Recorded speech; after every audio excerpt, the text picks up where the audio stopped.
네, 시청자 여러분 안녕하십니까? 뉴스타트 2부 시작합니다. 부동산 대책의 후폭풍이 계속되고 있습니다. 이 불길에 기름을 붓는 건 정부 여당에서 나오는 부적절한 언행인데요. 갭투자 논란에 휩싸인 이상경 국토교통부 1차관이 어제 대국민 사과에 나섰습니다. 하지만 질의응답도 없는 2분짜리 사과로 해결될지는 미지수입니다.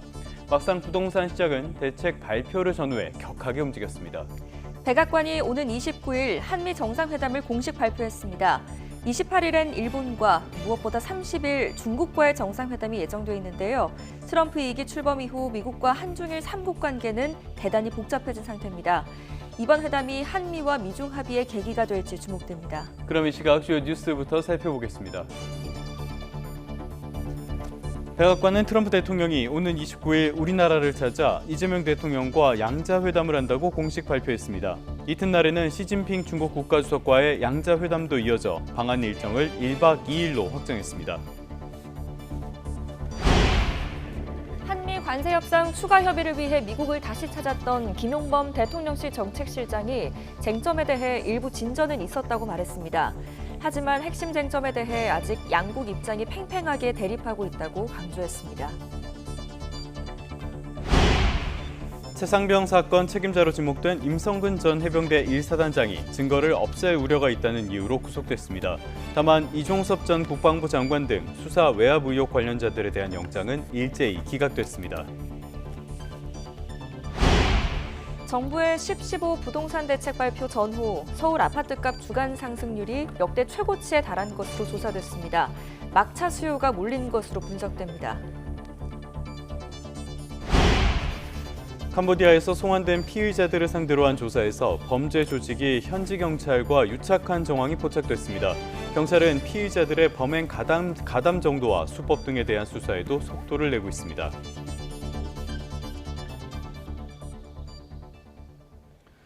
네, 첫 소식 미국부터 살펴보겠습니다. 백악관이 발표한 내용인데요. 트럼프 대통령이 오는 29일에 우리나라를 방문해 이재명 대통령과 양자회담을 한다고 공식 발표했습니다. 이튿날에는 시진핑 중국 국가주석과의 양자회담도 이어진다고 밝혀서 방한 일정을 1박 2일로 확정했습니다.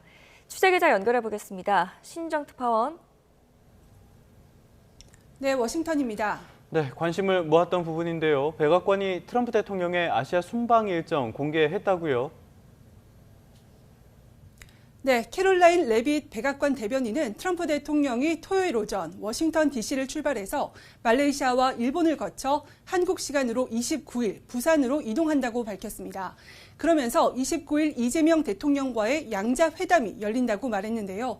다만 정상회담 장소와 관련해 레빗 대변인은 부산으로 이동한다고만 언급했는데 정부 관계자들은 아시아태평양 경제협력체 정상회의 개최지인 경주가 될 것이라고 설명하고 있습니다. 이번 정상회담은 지난 8월 말 워싱턴에서 열린 첫 회담 이후 2달 만이며 이 대통령 취임 뒤 두 번째입니다. 트럼프 대통령은 양자회담 뒤에는 에이펙 CEO 오찬에서 미국의 경제 리더십 복원을 주제로 기조연설을 하고 같은 날 저녁 정상들의 실무 만찬에도 참석할 예정입니다. 백악관의 발표 잠시 들어보겠습니다. On Wednesday morning local time, the president will fly to Busan, where he will participate in a bilateral meeting with the president of the Republic of Korea, deliver keynote remarks at the APEC CEO luncheon, and then participate in a U.S. APEC leaders working dinner. 이튿날인 30일 아침에는 시진핑 중국 국가주석과 트럼프 2기 출범 뒤 첫 미중 정상회담이 열릴 예정이며 트럼프 대통령은 이날 밤 귀국길에 오르게 됩니다. 이로써 트럼프 대통령의 방한 일정은 1박 2일로 확정됐습니다. 트럼프 대통령은 방한에 앞서 동남아 국가연합, 아세안 정상회의 참석차 말레이시아를 방문하며 이후 일본 도쿄로 이동해 다카이치 사나에 신임 총리와 첫 미일 정상회담도 가질 예정입니다. 이번 일정에서 트럼프 대통령과 북한 김정은 국무위원장의 회동과 관련한 내용은 없었습니다. 또 31일부터 양일간 경주에서 열리는 에이펙 정상회의 본회의에는 트럼프 대통령은 불참할 것으로 보입니다. 네, 한미도 있고 한일도 있지만은 역시 한중 이쪽에 관심이 많이 쏠릴 것 같기도 합니다. 자, 일단은 한미 상황부터 한번 살펴보도록 할까요? 후속 협상 같은 것들이 논의될 전망이죠? 그렇습니다. 한미 무역 협상을 매듭짓기 위한 고위 당국자 간 대면 협의가 사실상 마무리되면서 정상회담에서 최종 합의 성사 여부가 결정될 것으로 보입니다. 3,500억 달러, 약 500조 원 대미 투자 펀드의 현금 비율이나 분할 납입 기간이 최종 쟁점으로 꼽히는데요. 공개석상에서 전액 선불을 주장해온 트럼프 대통령이 우리 측의 요구를 받아들이며 절충점이 찾아질지가 관건인 것으로 보입니다. 만약 에이펙 이전에 최종 합의가 도출될 경우 29일 정상회담에서 합의 내용을 공식화하는 이벤트가 열리거나 합의 내용을 담은 팩트시트, 사실관계 설명 자료가 공개될 거란 관측도 나오고 있습니다. 무역 협상이 최종 타결될 경우 8월 첫 한미 정상회담 때 의견 접근을 본 한국의 국방비 증액과 동맹 현대화 방안, 원자력 협력 강화 방안 등 안보나 경제 관련 다른 합의 사항들도 발표될 가능성이 큰 것으로 전망됩니다. 트럼프 2기 들어서 처음 열리는 미중 정상회담에도 전 세계 이목이 집중되고 있습니다. 어떤 논의가 이뤄질까요? 네, 트럼프 대통령은 어제 시진핑 중국 국가주석과 정상회담에 대해서 상당히 긴 회담이 될 거라면서 단순한 약식 대화가 아닌 실질적인 협상이 이뤄질 거라고 예고했습니다. 핵심은 중국의 최근 희토류 수출 통제 강화와 미국의 추가 관세 등 무역 문제가 될 전망입니다. 중국이 지난 9일 희토류 수출 통제에 나서자 다음 날 트럼프는 대중국 100% 추가 관세 부과와 핵심 소프트웨어 수출 통제 카드로 맞서고 있는 상황인데요. 미중은 경주 에이펙 정상회의를 앞두고 24일부터 말레이시아에서 제5차 고위급 무역회담을 열고 무역 분야 의제 사전 조율에 나섭니다. 남은 기간 의제 조율이 어떤 수준으로 이루어지느냐에 따라 두 정상 간 회동 형태와 합의 수준이 정해질 것으로 예상됩니다. 다음 달 10일 미중 제2차 관세 휴전 만료를 앞두고 정상회담이 열리는 만큼 미중 무역전쟁의 결과를 가를 분수령이 될 전망입니다. 트럼프 대통령은 이 밖에도 미국산 대두 수출 재개와 핵무기 및 군비 경쟁 문제도 테이블에 올릴 거라며 합의에 이를 거란 낙관적인 입장을 내놨습니다. 트럼프와 시진핑의 6년 만의 대좌가 무역과 농업, 안보 등 광범위한 분야에서 양국이 팽팽하게 맞선 상황에서 이루어지는 만큼 돌파구가 마련될지 전 세계의 이목이 경주로 쏠릴 전망입니다. 지금까지 워싱턴에서 YTN 신윤정입니다. 네, 미국과의 협상을 이끄는 김용범 대통령실 정책실장과 김정관 산업통상부 장관이 오늘 새벽에 귀국했습니다. 김용범 실장은 다음 주 에이펙을 계기로 협상이 타결되기는 쉽지 않을 것이라는 전망을 내놨습니다. 취재기자 연결해 보겠습니다. 정인용 기자, 자세한 소식 전해주시죠. 네, 김용범 실장과 김정관 장관 등 정부 협상단이 오늘 새벽 4시가 조금 넘은 시각 귀국했습니다. 그제 미국으로 간 지 이틀 만에 관세 협상 후속 협의를 마치고 국내로 돌아온 건데요. 김용범 실장은 기자들에게 양국 간 쟁점에 대해 일부 진전이 있었다면서도 핵심 쟁점을 두곤 팽팽하게 대립하는 상황이라고 밝혔습니다. 그러면서 다음 주 에이펙을 계기로 협상이 타결될 가능성에 대해선 그때 타결을 기대한다면 갈 길이 멀다고 말했습니다. 김 실장은 다만 협상이라는 게 막판에 급진전되기도 한다며 끝까지 노력하겠다고 덧붙였습니다. 김정관 장관 역시 양국 간 협의에서 몇 가지 쟁점이 남아있고 굉장히 중요한 순간에 와 있다며 마지막까지 최선을 다하겠다고 강조했습니다. 두 사람은 이재명 대통령에게 협상 상황을 보고한 뒤 조율 방향을 다시 모색할 걸로 보입니다. 그러니까 여전히 핵심 쟁점이 있다는 이야기인데요. 그 쟁점이 뭔지 구체적으로 밝히지 않았습니까? 네, 일단 우리 협상단은 많은 부분에서 이견이 좁혀졌다면서도 구체적으로 미국과 의견 차이를 보이는 지점에 대해서는 말을 아꼈습니다. 다만 정부 안팎에선 미국이 관세율을 낮추는 대가로 우리가 약속한 3,500억 달러 규모 대미 투자 가운데 현금 투자 비율이 핵심 쟁점으로 꼽힙니다. 애초 전액 달러 현금 투자를 요구했던 미 측은 최근 여기에선 한 발 물러섰는데요. 그러나 여전히 상당한 규모의 현금 직접 투자를 우리 측이 압박하는 걸로 알려졌습니다. 정부는 이에 맞서 우리 외환 시장에 충격을 주지 않기 위해 최대한 달러 현금 투자 비율을 낮추고 자금 공급 기간을 늘리는 방안을 요청하는 걸로 보입니다.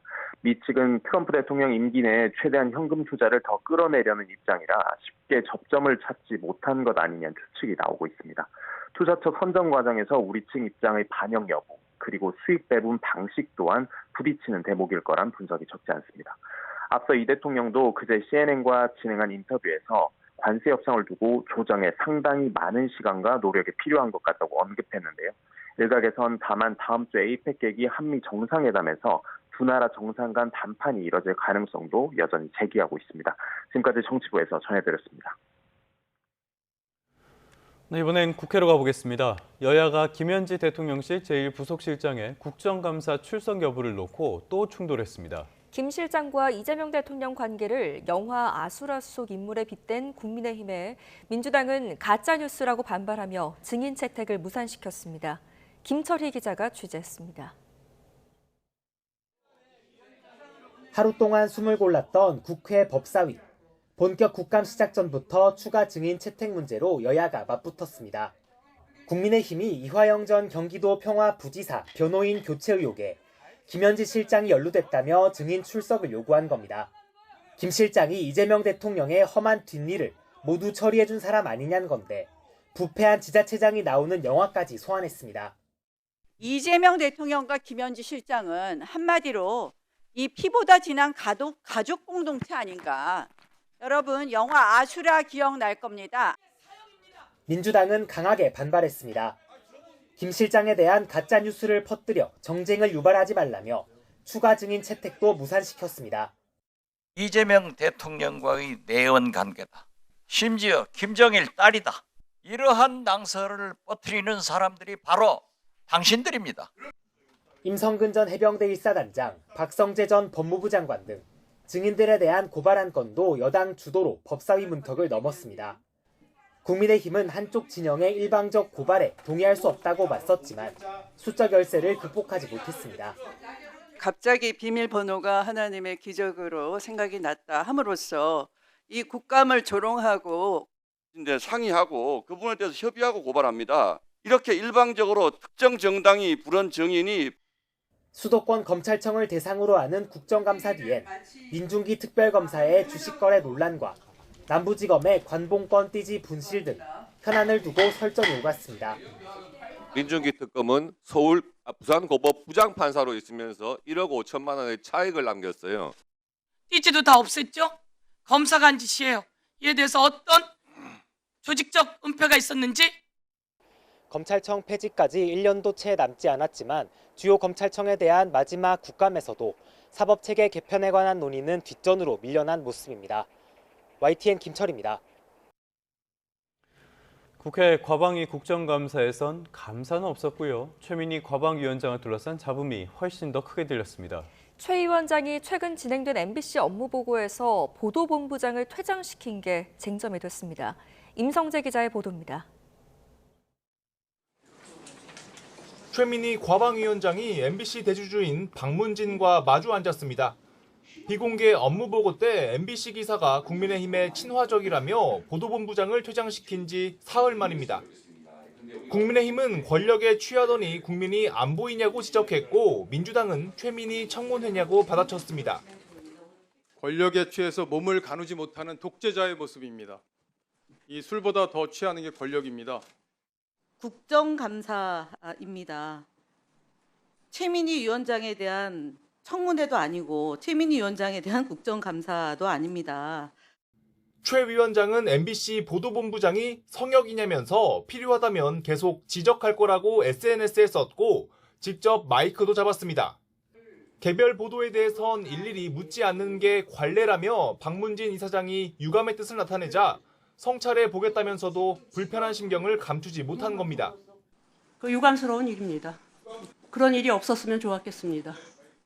전에 들은 거 말고 혹시 그 상황을 잘 알 수 있도록 저에게 여쭤보신 적이 있으실까요? 민주당에서도 심각하게 보고 있다, 과유불급 등 부정 반응이 잇따랐고 조만간 원내대표의 입장 표명이 있을 거라는 경고까지 나왔습니다. 민주당은 KBS의 편향성 논란을 지적하며 윤석열 정부에 부역해 경영 실적이 떨어졌다면서 박장범 사장의 사퇴를 요구했습니다. 낙하산 사장을 내려보냈습니다. 파우치 박이라고 하는 별명 듣기 싫겠습니다만 그런 땡윤 뉴스가 KBS에서 이루어진 거 아니겠습니까? 국민의힘은 최민희 과방위원장이 자신은 몰랐다는 해명과 달리 딸 결혼식에 화환을 보내달라고 피감기관에 요청했다고 주장했습니다. 눈물을 흘리시면서 양자역학 공부하신다고 그러면서 하고는 이 뒤로는 의원실에서 이거 엉뚱한 짓 한 거 아니에요. 의원실이 아니고 캄보디아 무슨 피싱 조직하고 다를 게 뭐 있어요? 어떻게? 국민의힘은 최민희 위원장을 직권남용과 방송법 위반 혐의로 고발하겠다고 밝혀 이 갈등은 회의장 밖 수사기관으로 확대될 것으로 보입니다. YTN 임성재입니다. 정치브로커 명태균 씨가 국회 행정안전위원회 서울시 국정감사에 증인으로 출석했습니다. 명 씨는 여론조사와 관련해서 오세훈 시장을 7차례 만났다고 했지만 오세훈 시장은 명 씨가 거짓말에 능하다며 검찰 대질 조사에서 밝히겠다고 반박했습니다. 이형원 기자입니다. 국회 행정안전위원회 서울시 국정감사에서는 명태균 씨와 오세훈 서울시장이 진실 공방을 벌였습니다. 오 시장이 지난 2021년 서울시장 보궐선거 당시 명 씨가 운영하던 여론조사 업체에서 공표되지 않은 조사 결과를 받은 뒤 후원자가 비용을 대납하도록 했다는 의혹을 두고 난타전이 벌어진 겁니다. 오 시장은 대면에 앞서 명 씨를 거짓말쟁이로 단정하며 자신을 향한 의혹을 부인했고 저 사람은 거짓말에 굉장히 능한 사람입니다. 명 씨는 출석 전 기자들과 만나 누가 거짓말을 하고 있느냐며 날을 세웠습니다. 오세훈이가 거짓말쟁인지 내가 거짓말쟁인지는 오늘 가서 보면 되고요. 11월 8일 날 10시에 특검에서 대질신문합니다. 오세훈이가 하도 거짓말하니까. 증인으로 선 국감장에서는 여론조사와 관련해 오 시장을 7차례 만났다고 강조했습니다. 그러면서 2020년 12월 김영선 의원의 권유로 오 시장을 처음 만났다며 이후 만난 날짜와 상황까지 구체적으로 설명했습니다. 황금범 포렌식을 하는데 제가 말한 오세훈과 관련된 내용들이 다 나옵니다. 7번 만났어요. 김영선이 다 있었어요. 왜 김영선 의원 다 자백했어요. 자기가 울면서 내가 오세훈이를 잡아넣는구나. 앞서 2차례 만난 뒤 관계를 끊었다던 오 시장은 사실을 밝히기 위해 자신이 명 씨와의 대지를 요청한 거라고 반박했습니다. 제가 검찰에 강력하게 요청했던 것은 명태균과의 대질신문이었습니다. 이번에 특검에서 대질신문 신청을 받아들여 주셨습니다. 사실 대질신문에서 제가 밝히고 싶은 게 많습니다. 이렇게 서로 거짓말하는 거라고 주장하면서도 대응 방식은 달랐습니다. 오 시장은 최대한 말을 아꼈지만 명 씨는 격한 감정을 숨기지 않았습니다. 맞습니까? 거짓말입니다. 거짓말이고요. 이 선거철마다 이렇게 그런 식으로 매도하지 마십시오. 이분이 저를 고발한 겁니다. 어떻게 나한테 뻔뻔스럽고 그렇게 얘기합니까?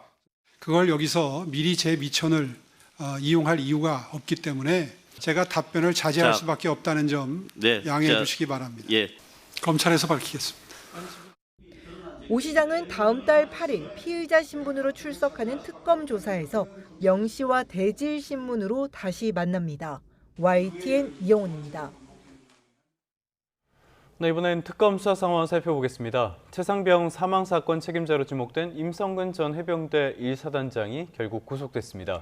다만 이종섭 전 국방부 장관 등 수사 외압 의혹 관련자들에 대한 영장은 일제히 기각됐습니다. 취재기자 연결해 보겠습니다. 임혜진 기자, 법원의 결정 자세하게 전해주시죠. 네, 서울중앙지법이 업무상 과실치사상 혐의를 받는 임성근 전 사단장에 대한 구속영장을 발부했습니다. 재판부는 증거인멸 우려를 구속 사유로 들었습니다. 임 전 사단장은 순직한 최상병의 상급 부대장으로 구명조끼나 안전장비 지급 없이 무리한 수색작전을 지시한 의혹을 받습니다. 당시 작전 통제권이 육군으로 이관됐는데도 임의로 구체적인 수색 지시를 내려 군형법상 명령을 위반한 혐의도 적용됐습니다. 함께 구속기로에 섰던 당시 수색 현장 지휘관 최진규 전 대대장은 구속을 면했습니다. 재판부는 최 전 대대장이 기본적 사실관계를 인정하고 있고 증거도 상당 부분 수집된 점을 고려했다고 밝혔습니다. 네, 그런데 수사 외압 의혹 관련자들 이 부분에 대한 구속영장은 모두 기각됐다는 거죠? 네, 그렇습니다. 이종섭 전 국방부 장관과 유재은 전 법무관리관, 김동혁 전 검찰단장, 박진희 전 군사보좌관, 김계환 전 해병대 사령관 등 5명에 대한 구속영장은 모두 기각됐습니다. 재판부는 기본적인 사실관계는 어느 정도 소명됐지만 주요 혐의와 관련해 법리적으로 다툴 여지가 있다고 봤습니다. 이에 따라 향후 재판에서 충분한 공방과 심리를 거쳐 책임 유무나 정도를 결정하는 게 타당해 보인다고 설명했습니다. 또 단기간 광범위한 수사로 상당한 증거가 수집됐고 피의자들의 수사 출석 상황과 진술 태도, 가족이나 사회적 유대관계 등의 사정과 방어권 보장 필요성 등을 고려하면 구속의 필요성을 인정하기 어렵다고 봤습니다. 특검은 이 전 장관이 최상병 사건 관련 수사 외압 과정을 주도하고 다른 피의자들이 단계적으로 이에 가담했다고 판단한 바 있는데요. 주요 피의자들에 대한 신병 확보에 실패하면서 정점인 윤 전 대통령 조사 등 예정된 수사에도 어느 정도 차질이 불가피할 전망입니다. 지금까지 사회부에서 전해드렸습니다. 전국 국정감사 자리에서도 거론됐던 문제죠. 서울 남부지검의 건진법사 관봉권 띠지 사건을 들여다본 대검찰청이 분실 과정에서 고의성은 없었다고 판단했습니다. 대검은 실무상 과실일 뿐 윗선의 부적절한 지시도 없었다고 봤습니다. 권준수 기자의 보도입니다. 지난해 12월 건진법사 전성배 씨의 자택을 압수수색한 서울 남부지방검찰청은 5천만 원어치 한국은행 관봉권을 포함해 현금 다발을 확보했습니다. 김건희 씨에 대한 청탁 의혹과 관련된 증거였습니다. 하지만 집회 검수 날짜와 담당자 등이 적혀 있어 자금 경로 추적에 사용되는 띠지가 수사 과정에서 사라졌습니다. 정치권에선 윗선 개입에 따른 증거 은폐를 의심했는데 서울 남부지검은 검찰 직원의 실수로 분실했다는 입장을 내놨습니다. 이후 정성호 법무부 장관의 지시로 지난 8월부터 감찰을 진행한 대검찰청은 실무적 차원의 과실이라는 중간 판단을 내리고 법무부에 의견을 전달했습니다. 서울 남부지검장을 포함해 윗선에서 부적절한 지시가 있었거나 고의로 띠지를 잃어버린 건 아니라는 겁니다. 이 같은 대검 의견을 바탕으로 징계 대상자와 수위를 결정해야 하는 법무부는 감찰 과정에서 미진한 점이 있던 건 아닌지 검토할 전망입니다. 지금 감찰 수사를 하고 있지만 미진하다고 하면 저희들이 상설 특검을 요청할 계획입니다. 대검은 다만 법무부에서 다시 의견을 보내온다면 남은 감찰 과정에 반영할 수 있다며 아직 종합적인 결론이 나온 건 아니라고 설명했습니다. YTN 권준수입니다.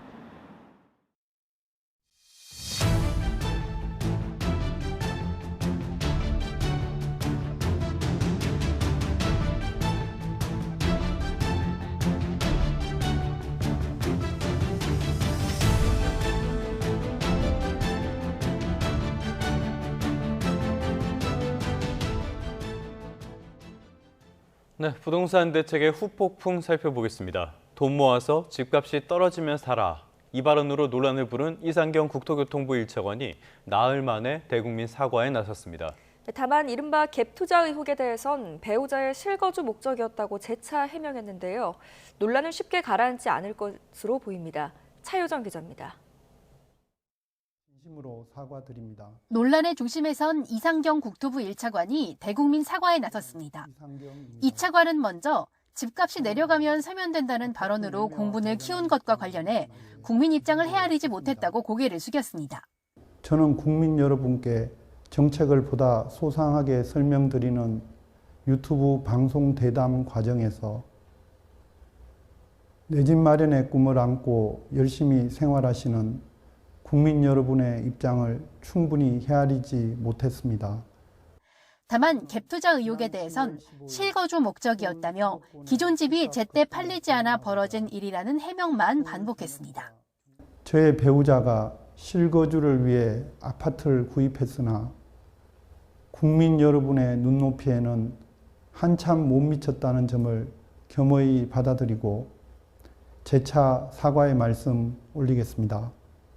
논란이 더욱 커진 건 이재명 대통령의 부동산 책사로 불리며 부동산 정책을 총괄하는 이 차관이 배우자 명의로 전세를 끼고 성남시 분당에 30억 원대 아파트를 구매한 사실이 알려지면서였습니다. 잔금일 직전 전세 계약을 맺어 전형적인 갭 투자 아니냐는 논란을 받고 있으며 해당 아파트는 현재 실거래가 기준 40억 원에 달하는 상황. 경기 성남은 이번 대책으로 토지거래 허가구역으로 지정돼 이런 방식의 투자가 불가능해지면서 내로남불이란 비판이 쏟아졌습니다. 한편 이 차관은 부동산 정책 담당자로서 최선을 다하겠다고 밝혀 일각에서 불거진 사퇴설에 대해선 일축했습니다. 이번 사과는 2분가량 국토부 유튜브 생중계로 진행됐고 질문 답변 과정은 전혀 없었습니다.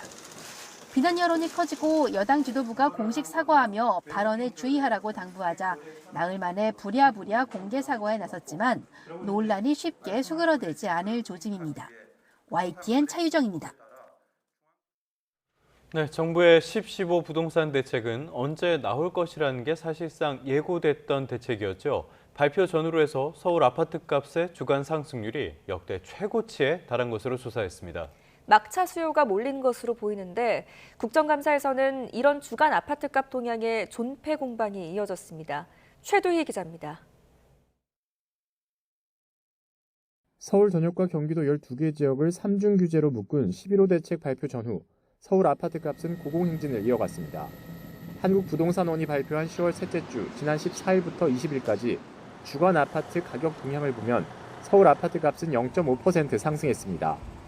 11호 대책 직후 나온 첫 통계치인데 지난 2013년 1월 국민은행에서 한국부동산원으로 통계가 이관된 이후 가장 높은 주간 상승률입니다. 서울 자치구별로 보면 광진구가 1.29% 급등하며 가장 높은 상승률을 보였고 이어 성동구, 강동구가 1% 넘게 오르는 등 한강벨트 자치구의 상승세가 여전했습니다. 경기도에서는 성남 분당구가 1.78% 급등해 전국에서 가장 높은 상승률을 보이는 등 11호 대책으로 새로 규제 지역으로 묶인 지역들의 아파트값 상승세도 두드러졌습니다. 11호 규제 발표를 전후해 막차 수요가 반영됐기 때문으로 보입니다. 서울 아파트 전셋값은 0.13% 오르는 등 수도권 전셋값도 상승세를 보였는데 전세 매물이 빠르게 줄어들면서 전세난도 우려되는 상황입니다. 이런 가운데 한국부동산원이 매주 조사에 발표하는 아파트 가격 동향 조사를 두고 국정감사에서 여야 간 공방이 벌어졌습니다. 국토부는 주간 동향 자체를 폐지하는 건 부담스럽다면서도 조사하되 공표하지 않는 방법 등을 검토 중이라고 밝혔습니다. 주간 동향은 조사를 하되 그걸 공표를 안 하는 방법, 그리고 격주 단위로 조사하는 방법, 아니면은 대안을 만들어서 주간 동향 대체 수단을 만들 수 있으면은. 다만 국민의 알 권리를 침해한다는 우려도 나오는 만큼 개선 방향에 따라 적지 않은 논란도 예상됩니다. YTN 최두입니다. 국회 국토교통위원회 여당 간사인 더불어민주당 복기왕 의원이 10.15 부동산 대책을 사다리 걷어차기라고 하는 건 실체가 없는 공격이라고 비판했습니다. 복 의원은 YTN 라디오 김영수의 더 인터뷰에서 15억 원 정도면 서민들이 사는 아파트라는 인식이 있다면서 15억 아파트와 청년, 신혼부부에 대한 정책은 건드리지 않았다고 말했습니다. 그러면서 중산층 이하 대상은 전혀 건드리지 않은 정책인데 정서는 오히려 그분들을 건드리는 것 같아 걱정이라고 덧붙였습니다. 이 발언이 논란을 일으키자 복 의원은 적절하지 못한 표현이었다고 사과했습니다. 국민의힘 김재섭 의원은 이 발언에 대해 이제 중산층은커녕 서민이 되기도 힘들어졌다고 비판했습니다. 김 의원은 어제 SNS를 통해 서민 기준을 15억 원에 두니 이런 망국적 부동산 정책이 나오는 것이라고 적었습니다.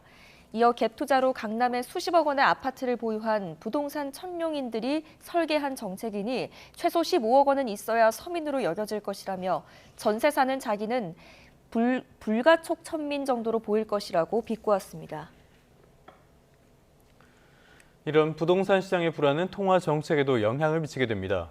한국은행이 부동산 시장 그리고 환율 변동성을 고려했다면서 기준금리를 연 2.5%로 또 한 번 동결했습니다. 이창용 한은 총재는 부동산 가격 상승이 우리 경제 성장률을 갉아먹는다며 고통이 따르더라도 구조개혁이 필요하다고 강조했습니다. 손효정 기자입니다. 한국은행 금융통화위원회가 지난 7월과 8월에 이어 세 번째로 기준금리를 2.5%로 묶었습니다. 수도권 집값이 잡히지 않는 상황에서 정부가 세 번째 부동산 대책까지 내놓은 만큼 통화 정책 역시 발을 맞추겠다는 뜻입니다. 수도권 주택시장이 과열 조짐을 나타내고 있고 정부가 추가 부동산 대책을 발표했는데 통화 정책 면에서도 주택가격 상승 기대를 자극하지 않도록 할 필요가 있다고 판단하였습니다. 이창용 총재는 가계부채 위험이 상당 부분 완화됐다고 평가하면서도 집값 상승세가 쉽게 꺾이긴 어려울 것으로 내다봤습니다. 수도권 부동산 가격이 우리나라 소득 수준과 사회적 안정을 고려할 때 너무 높다며 개혁 필요성을 강조했습니다. 부동산 자산 가격 상승은 우리나라 성장률이라든지 잠재 성장률을 갉아먹는 쪽으로 간다고 생각합니다. 고통이 따르더라도 이런 부동산 시장에 대한 구조개혁 이런 것들은 좀 계속 해야 되고. 한 달 새 30원 넘게 오른 원달러 환율도 금리 동결에 힘을 실었습니다. 미중 무역 갈등과 한미 관세 협상 불확실성 영향으로 원달러 환율은 6개월 만에 1,440원을 넘어섰습니다.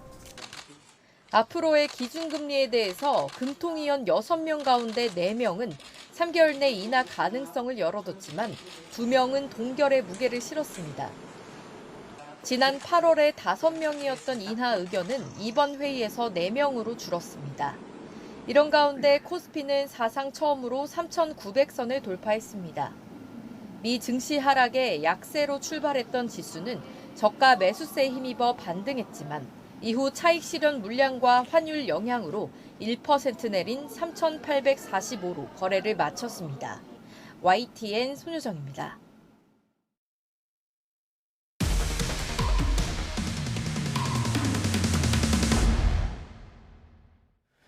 다음 소식입니다. 저희 YTN은 주 캄보디아 대사관이 120억 원대 스캠 조직 총책을 모양새가 좋지 않다는 이유로 현지 경찰에 신고하지 않고 보내준 사실을 전해드렸는데요. 이 총책은 자수하지 않고 잠적했는데 이후 범죄 단지에서 추가 범행을 저질렀다는 증언이 나왔습니다. 이현정 기자가 단독 보도합니다. 120억 원대 스캠 범죄 총책 강모 씨는 캄보디아 보레이 지역을 중심으로 활동하며 한국인을 상대로 로맨스 스캠과 투자 리딩방 사기를 벌인 혐의를 받고 있습니다. 강 씨가 지난해 11월 주 캄보디아 대사관에 제발로 찾아갔지만 현지 경찰에 신고하는 건 모양새가 좋지 않다는 등의 이유로 풀려난 사실이 YTN 보도를 통해 드러났습니다. 당시 강 씨는 한국에 있는 경찰과 통화하면서 자신은 선교 활동을 위해 캄보디아에 왔고 지인에게 명의를 빌려줬다가 범행에 이용당한 거라고 주장했습니다. 그런데 이런 핑계를 대며 대사관을 빠져나온 강 씨가 이후에도 범행을 저지르는 걸 봤다는 증언이 나왔습니다. 지난해 12월 카지노에서 일하게 해주겠다는 취업 사기에 속아 캄보디아 포이펫에 있는 범죄 단지에 끌려갔다 풀려난 A 씨는 당시 이곳에서 강 씨를 봤다고 말합니다. 범죄 단지에는 약 300명 정도가 있었는데 이 중 20여 명의 한국인을 담당하는 팀장이 강 씨였다는 겁니다. 어디 뉴스에 처음 잡혔을 때 찍었던 사진 있죠? 그거랑 똑같았어요.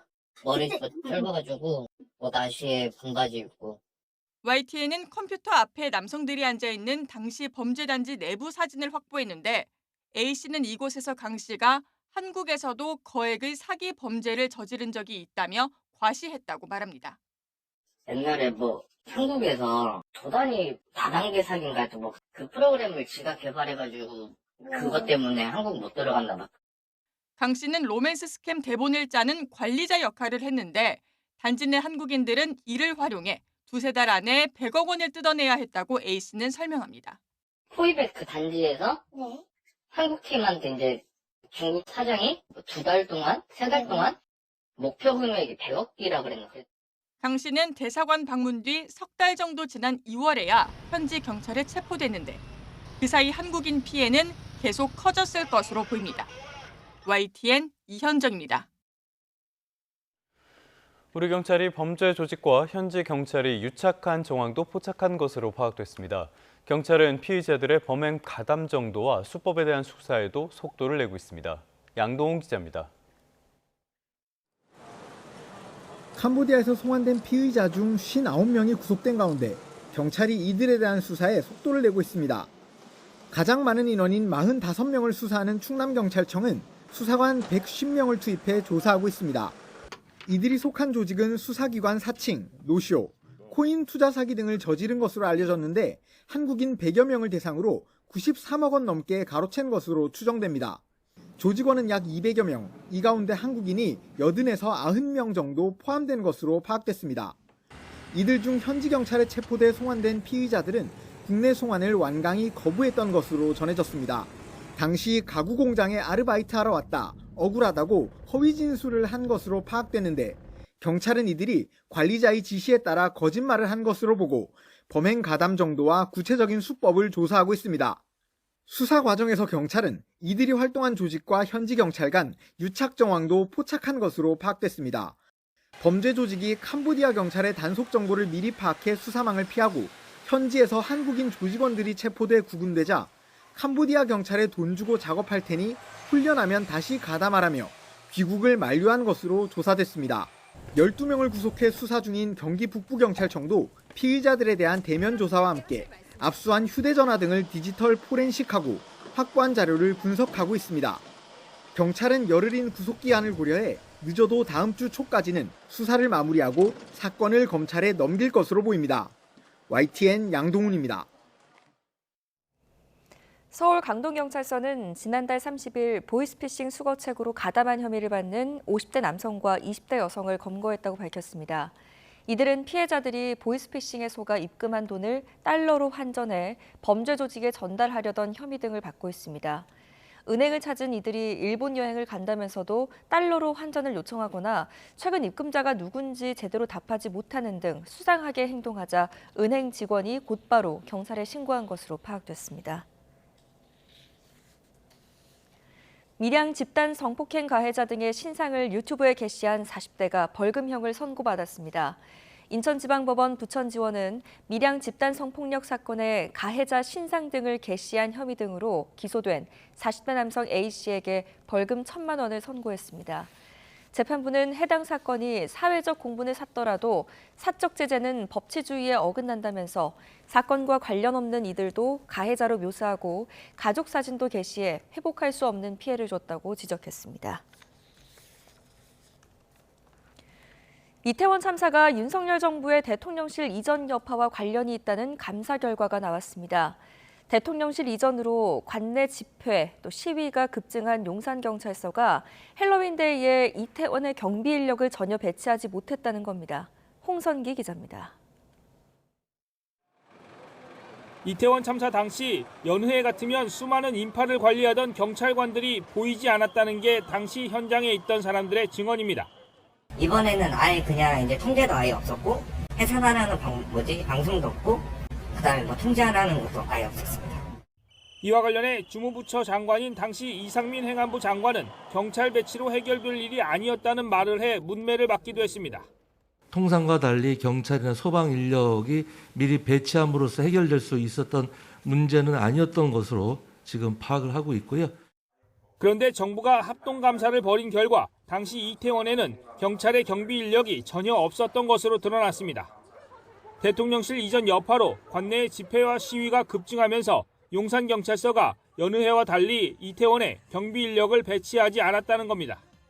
2022년 대통령실이 용산으로 이전함에 따라 인근 지역 집회 시위가 증가하였고 이를 관리하는 것이 서울경찰청과 용산경찰서 경비 인력 운영의 최우선 과제가 되었던 것으로 보입니다. 실제로 용산경찰서는 앞선 2020년과 2021년에는 헬로윈데이 인파관리 경비 계획을 세웠지만 2022년에는 마련하지 못했습니다. 경찰이 압사 위험을 알리는 112 신고 여러 건을 간과하거나 부적절하게 대응함으로써 결국 참사를 막지 못했다는 지적도 나왔습니다. 관할 지자체인 용산구는 상황실 근무자가 서울 종합방재센터에 압사 사고와 관련한 전화를 받고도 방치하는 등 초동 보고 체계가 작동하지 않은 것으로 드러났습니다. 재난 대응 책임이 있는 서울시와 용산구 모두 책임자에 대한 행정 처분을 미루면서 징계 없이 정년 퇴직하는 일까지 있었습니다. 합동 TF는 감사를 통해 비위가 확인된 경찰관과 공무원에 대해 소속 기관에 상응 조치를 요구할 계획입니다. YTN 홍성기입니다. 오늘 아침 충청 이남을 중심으로 짙은 안개가 끼어 있습니다. 현재 지도에 붉게 표시된 경북 내륙과 일부 전북 지역은 200m 앞도 내다보기가 힘든데요. 출근길에 조심하셔야겠습니다. 맑은 내륙과 달리 현재 영동과 경북 북부 동해안은 비가 오고 있습니다. 오전까지 이들 지역에 강한 비가 오는 가운데 현재 호우특보도 내려져 있습니다. 오늘 영동과 경북 해안에 최고 40에서 60mm, 부산과 울산에는 5에서 10mm의 비가 더 오겠습니다. 내륙은 낮부터 구름만 많아지겠지만 동해안에서는 너울성 파도를 조심하셔야겠습니다. 오늘도 이맘때 가을 날씨가 이어질 텐데요. 기온은 어제와 비슷하겠습니다. 현재 서울이 11.6도, 대구는 12.2도를 보이고 있는데요. 한낮이 되면 전국이 20도 안팎까지 기온이 크게 오르겠습니다. 주말까지는 가을을 즐기기 좋겠지만 다음 주 초반에는 다시 추워질 것으로 전망됩니다. 날씨였습니다.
네, 다음 소식입니다. 쿠팡의 퇴직금 미지급 사건에서 윗선에 외압을 폭로한 문지석 검사가 이번엔 당시 지청장에게 폭언과 욕설을 들었다고 주장했습니다.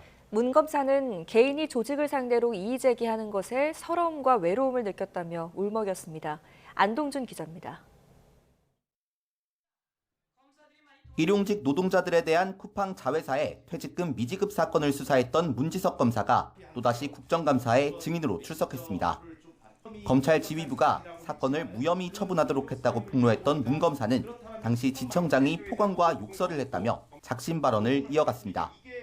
대검 감찰 지시를 하고 이 사건에 대해서 재배당 조치를 취하겠다고 10분에 가까운 9분여가 넘는 동안에 핸드폰으로 그렇게 그런 폭언을 했었습니다. 쿠팡 사건을 무혐의 처분하기 위해 어미준 당시 지청장이 담당 부장검사였던 문 검사에게 압박을 가했다는 겁니다.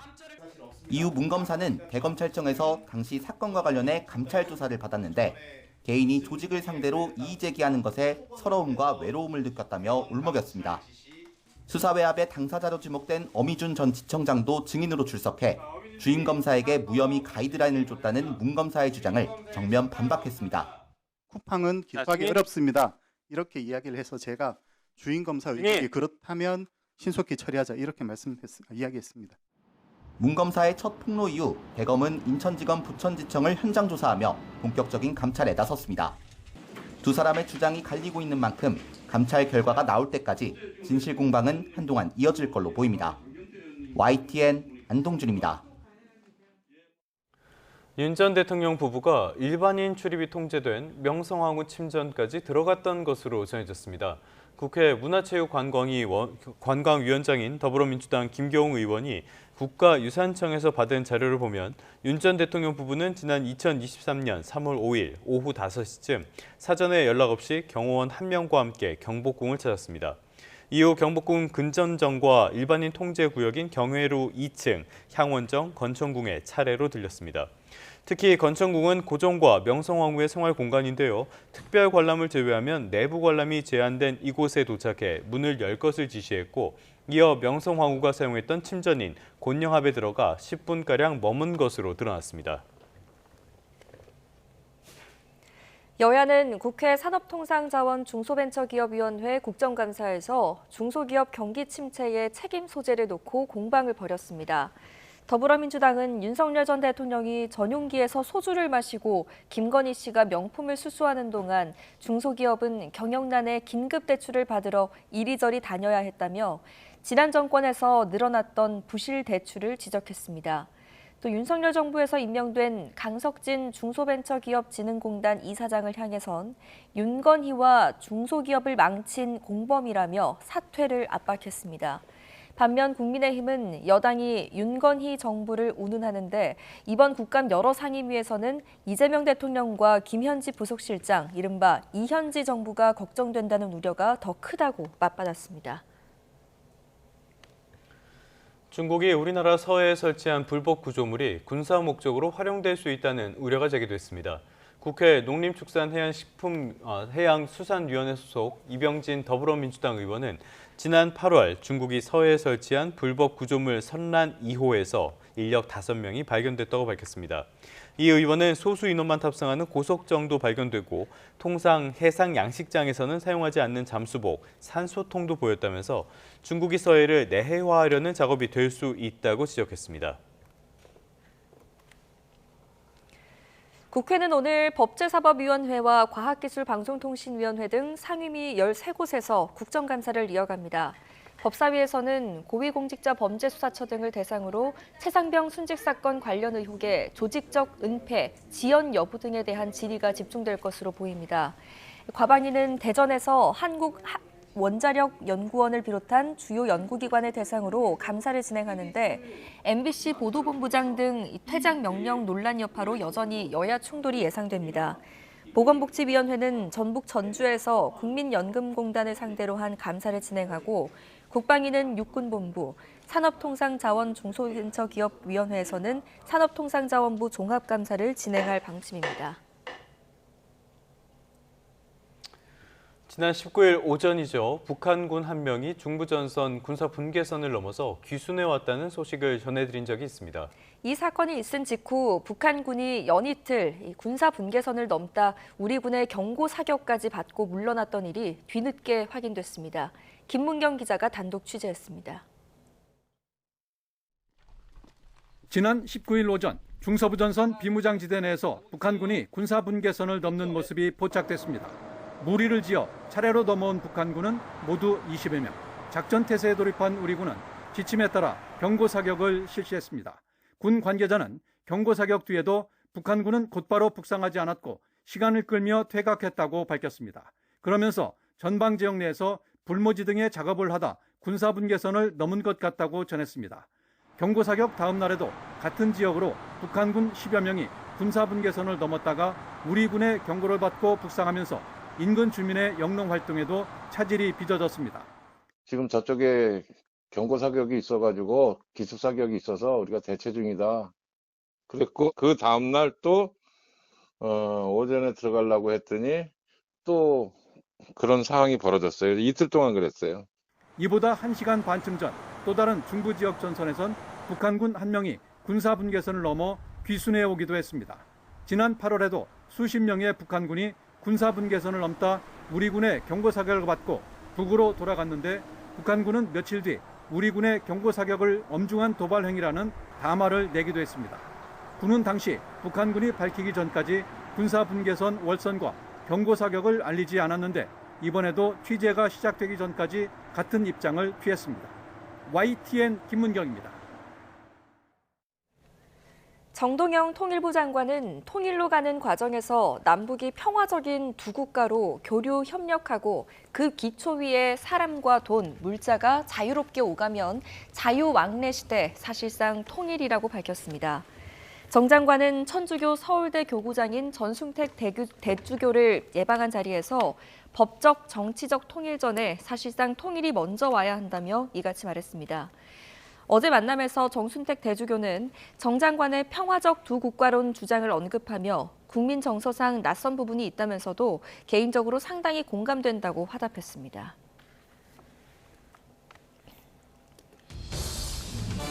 경제 한 줄 뉴스입니다. 가격을 동결하는 척하면서 음식 중량을 줄이거나 저렴한 부위로 원재료를 변경하는 이른바 슈링크플레이션 행태를 근절하기 위한 정부의 종합대책이 연말까지 마련됩니다. 지난해 신생기업 수는 7년 만에 최소를 기록한 반면 소멸기업 수는 통계 작성 이래 가장 많아 경제 역동성이 둔화됐다는 분석이 나옵니다. 내일부터 실손 의료보험 청구 전산화 2단계가 시행돼 의원과 약국 이용 시에도 보험금 청구가 전산으로 가능해집니다. 도달청에서 높은 평가를 받기 위해 하도급 업체가 진행한 공사의 대금 일부를 계약서에서 뺀 동원건설산업이 공정거래위원회에서 시정명령과 함께 과징금 4천만 원을 부과받게 됐습니다. 유튜브 등 SNS를 통한 유료 투자 정보 서비스에서 과장 광고와 환급 거부 등 소비자 피해가 잇따르는 것으로 나타났습니다. 고 이건희 삼성선대 회장의 5주기 추도식이 오늘 오전 경기도 수원에 있는 가족 선영에서 열립니다. 지금까지 경제 한 줄 뉴스였습니다. 자, 이번엔 부동산 소식 살펴보겠습니다. 서울 아파트값이 성동구, 광진구 등 한강벨트 권역과 경기 성남 분당 등 재건축 호재 지역을 중심으로 대단히 높은 오름세를 이어갔습니다. 서울 전역과 경기도 일부 지역을 규제지역, 토지거래 허가구역으로 묶은 10.15 부동산 대책 직후에 막판 매수세가 몰린 영향으로 풀이됩니다. 한국부동산원이 어제 발표한 10월 셋째 주 지난 14일부터 20일까지 아파트 가격 동향을 보면 서울 아파트값은 한 주 전보다 0.5% 급등했습니다. 2주 누적인 10월 둘째 주 0.54%를 제외하면 지난 2012년 주간 통계 집계 이후에 가장 큰 폭으로 올랐습니다. 어제 갭투자 의혹에 휩싸인 국토교통부 이상경 차관이 대국민 사과에 나섰죠. 그런데 부동산을 둘러싼 민심 악화를 부르는 사람은 또 있습니다. 이찬진 금융감독원장은 강남의 아파트 2채를 보유해서 지적을 받자 정리하겠다고 말했는데요. 알고 보니까 자녀에게 물려주겠다는 뜻이었습니다. 고위공직자들의 고가 아파트 소유 과정을 보면 기가 막힙니다. 오동곤 기자입니다. 서울 강남에 아파트 2채를 보유한 이찬진 금융감독원장. 집값 상승을 잡겠다면서 본인은 고가 아파트 2채를 보유하고 있어 위선적이라는 지적이 나오자 둘 다 실거주 중이며 한두 달 안에 정리할 것이라고 밝혔습니다. 눈높이에 맞지 않는 부분에 대해서는 한두 달 안으로 정리할 상황입니다. 정확하게는 제 자녀한테 양도할. 이 같은 해명에 주진우 국민의힘 의원은 자녀 증여를 정리라고 말장난한 것이라고 비판했습니다. 이외에도 부동산 대책을 주도하고 있는 정부 고위 인사들의 고가 아파트 보유 경위가 논란이 되고 있습니다. 김용범 대통령실 정책실장의 서울 서초구 아파트는 지난 2000년 해외 근무 직전 지금은 금지된 재건축 입주권을 사들인 것입니다. 구윤철 부총리는 지난 2018년까지 최대 4주택을 보유하고 있었고 문재인 정부 때 3채를 매각했습니다. 2013년 경매로 9억 원에 낙찰받은 개포동 아파트 한 채를 남겼는데 이게 재건축돼 지금 40억대로 뛰었습니다. 이혁원 금융위원장도 2013년 해외 부임 직전 구 부총리와 같은 단지 아파트를 전세를 끼고 샀습니다. 참여연대는 규제 책임자들이 투자성 거래로 시세 차익을 얻었다는 점에서 정책의 설득력을 스스로 약화시켰다고 지적했습니다. 서민 주거 안정을 내세운 부동산 정책을 주도한 인사들의 고가 아파트가 잇따라 논란에 휩싸이며 정책 설득력에 의문이 제기되고 있습니다. YTN 오동건입니다. 부동산 시장의 대혼란 속에 더불어민주당이 재건축 초과이익 환수제 완화 혹은 폐지 가능성까지 시사하면서 부동산 공급 확대를 위해 나서겠다는 뜻을 밝혔습니다. 국회 교통위원회 민주당 간사인 복기왕 의원은 YTN 라디오에 출연해 제초안 완화 가능성에 대해 대폭 완화 또는 폐지해서 주택시장을 안정화할 수만 있다고 한다면 얼마든지 결정할 수 있는 것이 아니겠냐고 답했습니다. 문진석 원내 운영수석도 기자간담회에서 제초안 폐지나 완화 문제를 당정이 논의한 적은 없다면서도 국토위 차원에서 유예 기간을 늘리거나 폐지하는 2가지 안을 논의하고 있다고 설명했습니다. 이재명 대통령은 다음 주 경주 에이펙 정상회의를 계기로 한미 관세 협상이 타결될 가능성에 대해 시간과 노력이 필요할 것 같다고 말했습니다. 그러면서 결국 합리적인 결과에 이를 것이라고 강조했는데 시간에 쫓겨서 국익을 훼손하는 결정을 하지는 않겠다는 의미로 해석됩니다. 강진원 기자입니다. 전 세계의 시선이 쏠린 경주 에이펙 정상회의를 앞두고 이재명 대통령이 미국 CNN 방송과 인터뷰를 했습니다. 한미 간 최대 현안인 관세 협상 타결 가능성에 관한 질문에 이 대통령은 이렇게 답했습니다. 조정, 교정하는데 상당히 많은 시간과 노력이 필요한 것 같습니다. 미국 측이 3,500억 달러 전액을 달러 현금으로 투자하란 요구에선 한 발 물러섰지만 남은 쟁점이 여전히 만만치 않다는 뜻으로 풀이됩니다. 실제로 한미 양국은 미국의 관세율 인하 대가로 우리가 약속한 대미 투자 중 현금 비율과 수익 배분 방식 등을 놓고 줄다리기를 이어가는 것으로 알려졌습니다. 이 대통령은 돈을 내지 않으면 관세를 급격히 올리겠다는 트럼프 대통령을 두고 마피아식 갈취 같다는 지적이 미국 내에서도 나온다는 질문엔 이성과 상식이란 단어를 꺼내들었습니다. 결국은 이성적으로 납득할 수 있는 합리적 결론에 이르게 될 것이다. 라고 믿습니다. 우리는 동맹이고 상식과 이성을 가진 존재들이니까요. 다소 시간이 걸리더라도 국민이 이해할 수 있는 그리고 국익을 해치지 않는 결론을 끌어내겠다는 방침을 거듭 확인한 것으로 분석됩니다. 이 대통령은 남북관계 개선의 과도기적 단계로 북미 대화 분위기를 조성하겠다는 계획도 재차 밝혔습니다. 가능성은 작지만 경주 에이펙을 계기로 방한하는 트럼프 대통령과 김정은 북한 국무위원장이 만난다면 적극 돕겠다는 의사를 내비쳤습니다. 이번 에이펙 계기에 혹여라도 가능성이 크지 않지만 북미가 전격적으로 만날 수 있다면 전적으로 환영하고 적극적으로 지원할 생각입니다. 이 대통령은 한중 관계에 대해선 중요한 미국과의 동맹 관계로 인해 다소 까다롭지만 그렇다고 중국을 배제할 수는 없다고 설명했습니다. CNN과의 인터뷰는 북한이 유엔의 제재 대상인 탄도미사일을 이재명 정부 출범 이후 처음으로 발사한 날 이루어졌습니다. 이 대통령은 이를 최종 승인했을 김정은 위원장을 향해 상대를 만나 대화하는 게 문제 해결의 첫 출발점이라고 강조했습니다. YTN 강준원입니다. 백악관은 도널드 트럼프 미국 대통령이 오는 29일 부산에서 이재명 대통령과 정상회담을 한다고 공식적으로 밝혔습니다. 캐롤라인 레빗 대변인은 현지 시간 23일 브리핑에서 트럼프 대통령이 오는 일요일부터 말레이시아와 일본, 한국을 잇따라 방문한다고 발표했습니다. 레빗 대변인은 트럼프가 한국 시간으로 수요일 아침 일본에서 부산으로 이동해 이 대통령과 양자회담을 한다고 말했습니다. 트럼프는 이어 에이펙 CEO 오찬에서 기조연설을 한 뒤 미 에이펙 정상 실무 만찬에 함께합니다.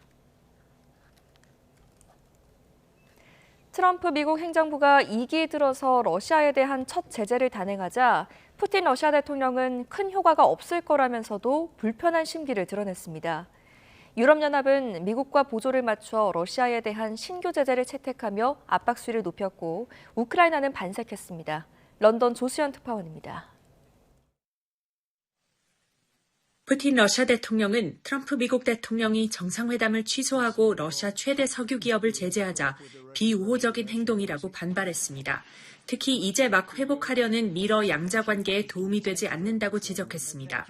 그러면서 미국의 제재는 중대하지만 러시아 경제에 큰 영향을 미치지는 않을 것이라고 자신했습니다. 푸틴 대통령은 또 싸움보다는 대화를 선호하지만 미국의 토마호크 미사일로 공격받는다면 강경 대응에 나서겠다고 경고했습니다. Таким оружием будут наноситься удары по российской территории, ответ будет очень серьезным, если не сказать ошеломляющим. 이런 가운데 EU 27개국은 미국과 보조를 맞춰 19차 대러시아 제재안을 채택했습니다. 내년 말까지 러시아산 액화 천연가스, LNG 수입을 전면 중단한다는 내용이 핵심입니다. 이와 함께 러시아 석유기업 로스트네프와 가즈프롬네프트의 EU 내 거래를 금지하는 조치와 러시아 원유 밀수에 활용되는 그림자선단 유조선 118척에 대한 제재도 담겼습니다. EU는 러시아에 파병된 북한군 고위 지휘관 차용범도 제재 명단에 올렸습니다. EU 정상회의에 참석한 젤렌스키 우크라이나 대통령은 미국과 유럽의 제재는 매우 중요하다고 환영했습니다. 그러면서 유럽 내 러시아 동결 자산을 활용해 우크라이나에 더 많은 무기를 제공해야 한다고 호소했습니다. One of the way is to use frozen assets, and between us, not only on humanitarian things. 미러 정상회담 취소로 대화에서 한 발 더 멀어지면서 당분간 서방의 압박 기조는 강화될 것으로 보입니다. 런던에서 YTN 조수연입니다. 미국 프로농구 NBA 현직 감독과 선수가 스포츠 경기 조작과 사기 도박 혐의로 무더기로 체포됐습니다. 개막하자마자 터진 초대형 스캔들로 전 세계 농구 팬들도 큰 충격에 빠졌습니다. 워싱턴 홍상희 특파원입니다. 미 연방수사국 FBI가 NBA 현직 선수와 감독을 포함한 수십 명을 스포츠 경기 조작과 사기 도박 혐의로 체포했습니다. The FBI led a coordinated takedown across 11 states to arrest over 30 individuals today responsible for this case. We're talking about tens of millions of dollars in fraud and theft and robbery across a multi-year investigation. 현역 시절 NBA 올스타에 5번이나 올랐던 포틀랜드 트레일 블레이저스의 챈시 빌럽스 감독과 마이애미 히츠의 현역 선수인 테리 로지어가 체포 명단에 올랐습니다.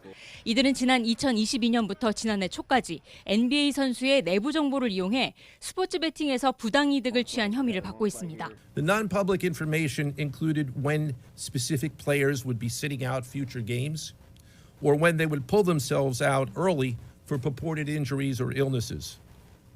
They relied on corrupt individuals, including Jones and Rozier. 범죄 행각은 사기 도박까지 이어졌습니다. 빌럽스 감독 등은 지난 2019년부터 전직 운동선수들과 함께 게임을 할 수 있다며 피해자들을 유인해 포커 게임을 조작했습니다. 포커 테이블에 몰래카메라를 설치하거나 특수 안경으로 상대방의 패를 읽거나 카드를 섞는 셔플링 기계를 개조하는 수법을 썼습니다. 피해자들은 한 게임에서 수만 달러에서 많게는 수십만 달러를 잃었고 용의자들은 암호화폐 송금과 페이퍼 컴퍼니 등을 통해 자금을 세탁한 것으로 드러났습니다. 캐시 파텔 FBI 국장은 미국 5대 마피아 조직 가운데 4곳이 사건에 연루됐다며 수사는 계속 진행될 거라고 밝혔습니다. 미 NBA 시즌 개막 이틀 만에 전현직 관계자 수십 명이 연루된 초대형 스캔들이 터지면서 파문은 쉽게 가라앉지 않을 것으로 보입니다. 워싱턴에서 YTN 홍상입니다.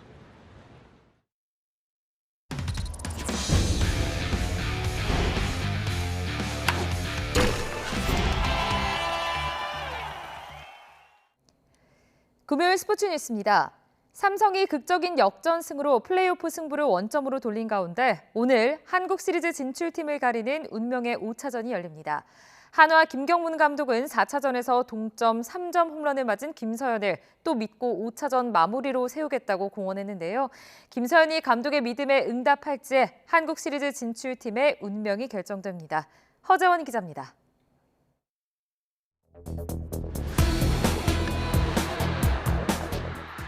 정규 시즌 1위의 희망이 날아간 SSG전 9회 말 2점 홈런 2방.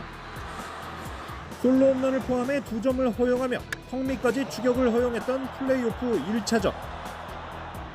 그리고 홈런 한 방에 석점차 리드를 날려버린 플레이오프 4차전까지. 김서현은 최근 3경기에서 결정적인 순간마다 홈런 4개를 얻어맞고 한화 팬들을 눈물짓게 했습니다. 프로 3년차 21살 청년에겐 가혹한 시련인데 완전히 자신감을 잃은 듯한 김서현을 김경문 감독은 아직도 믿고 있습니다. 한 경기, 두 경기는 김서현 선수가 없이도 이길 수 있지만은 더 큰 목표를 한다면은 저는 김서현 선수가 일어나야 우리 하나가 우승한다고 생각하기 때문에 다음 경기는 김서현 선수가 마무리로 나올 겁니다. 김서현의 9위 자체에는 문제가 없다는 믿음인데 마지막 운명의 5차전에서도 승부처에서 다시 김서현을 올릴 수 있을지. 만약 등판 기회를 잡게 된다면 김서현이 감독의 믿음에 응답할 수 있을지에 따라 한국 시리즈 진출팀의 운명이 결정됩니다. 반면 김영웅의 거짓말 같은 연타석 석점 홈런으로 승부를 이어가게 된 삼성은 더 잃을 게 없다는 각오입니다. 벼락에서 살아 일어섰기 때문에 하여튼 5차전에 우리 오늘 게임에 마찬가지로 끝이 없는 게임으로 한번 우리 전력을 다 쏟아붓겠습니다. 한화는 정규 시즌 투수 사관왕 폰세가, 이에 맞서는 삼성은 포스트 시즌에서 눈부신 호투를 이어가고 있는 최원태가 선발로 나섭니다.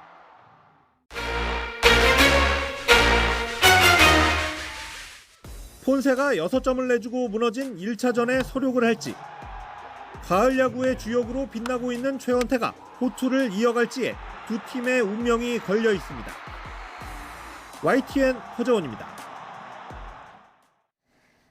프로야구 두산의 제12대 감독으로 선임된 김원형 감독이 공식 취임식을 갖고 앞으로의 포부를 밝혔습니다.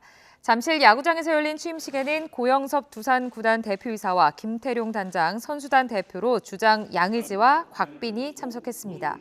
김원형 감독은 두산의 전통인 미러클 두 정신을 되살려 포스트 시즌에 나가겠다고 목표를 밝혔습니다.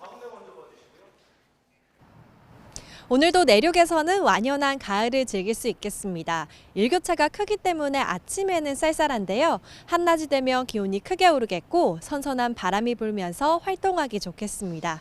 이번 주말까지 비슷한 날씨가 이어지니까요. 계획에 참고하시기 바랍니다.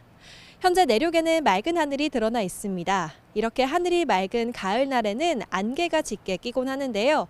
오늘은 충청 이남 지역에서 교통 안전에 주의가 필요하겠습니다. 현재 지도에 붉게 표시된 경북 내륙과 일부 전북 지역은 200m 앞도 내다보기 힘든 곳이 있습니다. 여전히 영동과 경북 북부 동해안은 비가 오고 있습니다. 오전까지 이들 지역에 시간당 20mm 안팎의 강한 비가 오겠고 현재 호우주의보도 발령 중입니다. 오늘 영동과 경북 해안에 최고 40에서 60mm, 부산과 울산은 5에서 10mm의 비가 예상됩니다. 오늘 기온은 어제와 비슷하겠습니다. 현재 서울이 11.6도, 대구는 12.2도 보이고 있는데요. 한낮에는 기온이 크게 올라서 대부분 20도 안팎을 보이겠습니다. 다음 주 초반에는 다시 찬 공기가 내려오겠습니다. 화요일에는 서울 아침 기온이 2도까지 떨어지는 등 추워질 것으로 전망됩니다. 오늘도 동해안에서는 너울성 파도에 주의가 필요하겠습니다. 높은 물결이 갯바위나 방파제를 넘는 곳이 있겠으니까요. 해안가에서는 안전사고에 주의하셔야겠습니다. 지금까지 YTN 이혜민입니다. 뉴스타트 3부 잠시 뒤에 계속됩니다.